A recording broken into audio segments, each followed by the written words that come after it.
Both of them are very interesting films. The first one interested me particularly because I was I'm a journalist for the BBC. I've worked all my life as a foreign correspondent, and I was lucky enough to go to China in 1965 when I was taken on a tour. I was the guest of the Chinese government, and I went on a tour of China, spent time in Beijing, but also they took us on the Yangtze River. And in those days, they talked about the project of the Three Gorges, but of course this was in the future. But I was aware that they were going to do this, and I'm fascinated to see what has been the result. Some good, some bad. The second film interested me very much because I have had a lot of travel in South America. I went to Peru with let's see, it would be Pope John Paul II. He visited Peru, and I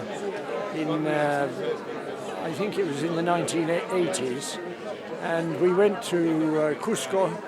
We didn't go to Machu Picchu, but on the way back we stopped in a town called Iquitos, which is in the Peruvian Amazon.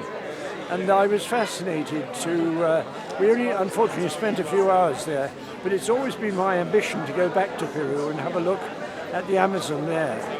And it was really very educational, very instructive, and I think it's a terrible business that the Amazon is being systematically destroyed by some of the governments of Latin America.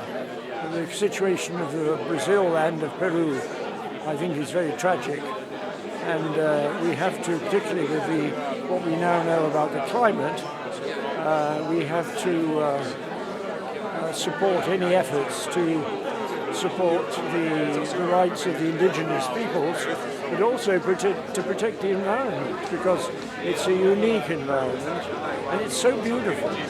It's amazingly beautiful. And also it's very interesting, these two films, one from China, one from Latin America. People in Europe know very little about Latin America. It's grossly underreported.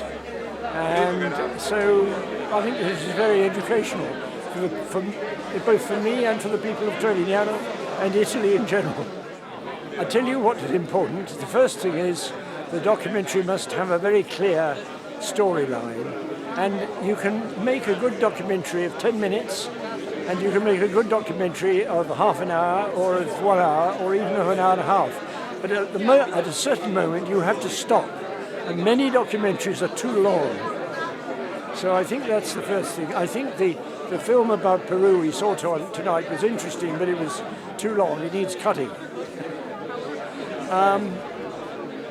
What else about documentaries? I think that it's difficult for distributors of films very often to get a good audience, for the makers and the distributors to get a good audience, because it's almost a genre of its own, and people who are interested in documentaries may not always want to see feature films, or at least they may have a particular taste which doesn't correspond. But I think that initiatives like this are very good to enable people to see documentaries which they normally would not be able to see, even on television.